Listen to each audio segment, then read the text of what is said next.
Sa isang mahalagang hakbang, para palakasin ang kakayahan ng Pilipinas, na tugunan ang mga hamon sa karagatan, inaprubahan ng Senado, ang isang karagdagang budget, na nagkakahalaga ng 8.6 na bilyong piso para sa Philippine Coast Guard, para sa fiscal year 2026. Bagamat bahagi ito, ng regular na proseso, ng modernisasyon ng bansa, ang bagong pondong ito, ay nagdala ng sariwang pag-asa, at panibagong sigla, para sa mas ligtas, at mas matatag na maritime domain ng Pilipinas. Ayon sa opisyal na tala, malinaw na tinukoy sa infographic, na target ng budget na ito, ang tatlong pangunahing acquisition project.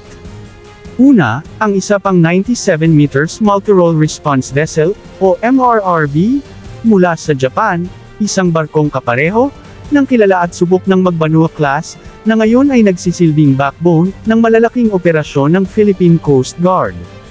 Pangalawa, ang pagbili ng tatlong 87-meter vessels, na gagawin sa pamamagitan ng joint venture, kasama ang Australia-based shipbuilder na Austal, na kilala sa paggawa ng mabilis, matibay, at highly capable na patrol vessels, na ginagamit ng iba't ibang bansa, sa buong Indo-Pacific.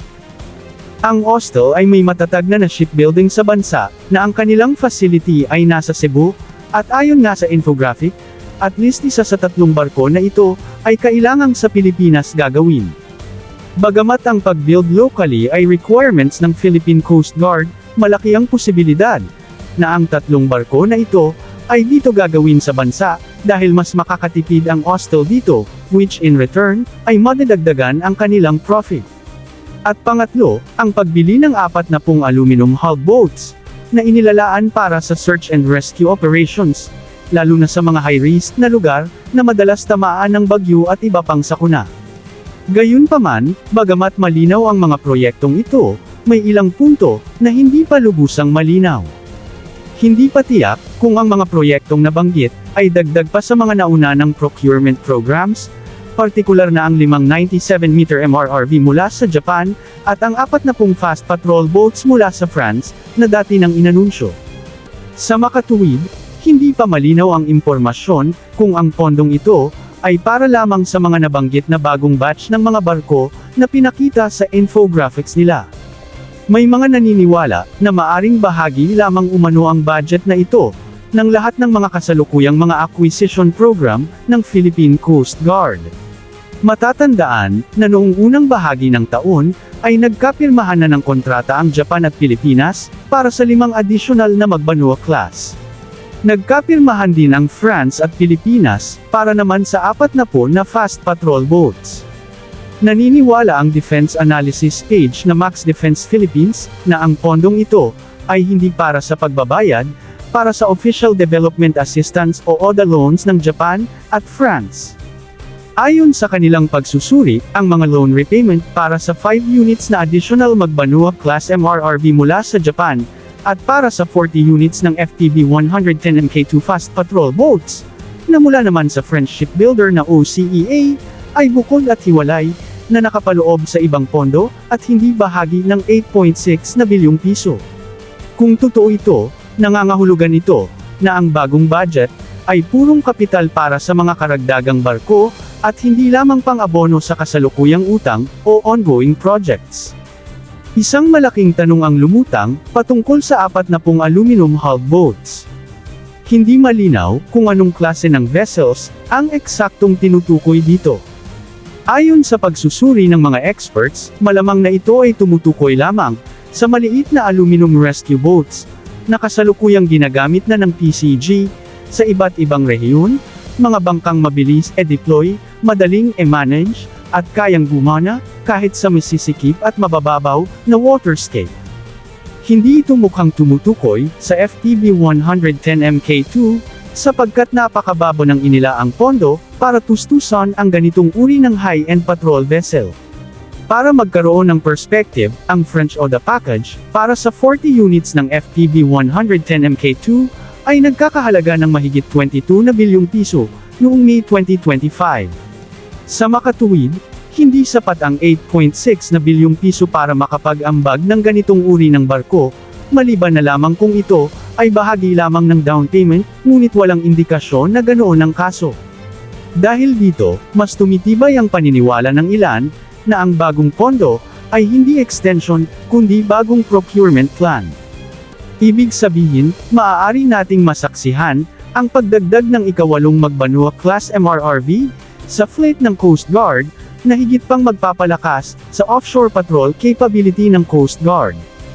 At higit pa rito, maaari ring mabuo, ang isang bagong class ng malalaking barko, na gawa naman ng Austal, na may habang 87 meters, mas mabilis, mas matatag, at mas angkop sa modernong maritime requirements ng Pilipinas. At heto pa ang mas matindi na balita. Ayon sa impormasyon, may nagaganap ding bagong negosasyon, sa pagitan ng Pilipinas at France, tungkol naman ito sa additional na 3 malalaking barko, on top sa 40 na FPB-110, na napagkasunduan nitong Abril. Matatandaan, na noong Abril, nang mapirmahan ang kontrata sa mga FPB-110 na ito, ay sinabi ng Department of Transportation, na i-arrange na rin nila ang pag-acquire, sa 3 pang Gabriela Silang class. At dahil naganap na nga ang negosasyon tungkol dito ngayon, masasabi nating di magtatagal, ay may mga sister ships na din ng DRP Gabriela Silang. Ayon sa pahayag ng France, handa silang tulungan ng Pilipinas, sa mga kailangan nito, para sa kanyang pakikipaglaban, sa kanyang karapatan, sa mga karagatang kanya, ngunit inaagaw ng China. Sa konteksto ng tumitinding kompetisyon, sa West Philippine Sea, at sa matinding pangangailangan ng mga barko, para sa pagpapatrolya sa ating mga teritoryo, at para sa disaster response sa loob ng bansa, mahalaga ang pagpaparami, ng ating mga barko. Hindi lamang ito simbolo, ng pagpapalakas ng puwersa, kundi isang malinaw na tugon, sa patuloy na pagtaas ng bilang ng mga insidente, mula sa maritime intrusions, hanggang sa kalamidad na tumatama, sa 20 hanggang 30 probinsya taon-taon. Isa pang mahalagang aspeto, ay ang pagpili ng Japan, France at Australia, bilang pangunahing strategic partners. Parehong bansa, ay matagal nang may matatag na ugnayan sa Pilipinas, pagdating sa defense cooperation. Ang Japan, ay kilala sa kanilang high-quality shipbuilding, at financial assistance mechanisms, samantalang ang Australia naman, ay aktibong katuwang ng Pilipinas, sa maritime training, humanitarian assistance, at capacity building. Ang France, ay di lamang defense partner ng bansa, ngunit partner din natin, sa pagpapalakas ng ating Coast Guard. Ang pagkakaroon ng barkong gawa, ng 3 industriyang ito, ay nagbubunga ng interoperability, mas madaling maintenance, at mas maaasahang performance, sa long-term deployment. Habang hinihintay, ang opisyal na kumpirmasyon, mula sa Philippine Coast Guard, at Department of Transportation, malinaw na ang bagong budget, ay isang strategic milestone, sa roadmap ng bansa, tungo sa mas malakas na maritime defense, at humanitarian capability. Ito ay hindi lamang simpleng pagdagdag ng barko, ito ay paglalatag ng pundasyon, para sa mas sistematikong pag-modernize, pag-upgrade, at pagpalawak ng kakayahan ng Coast Guard.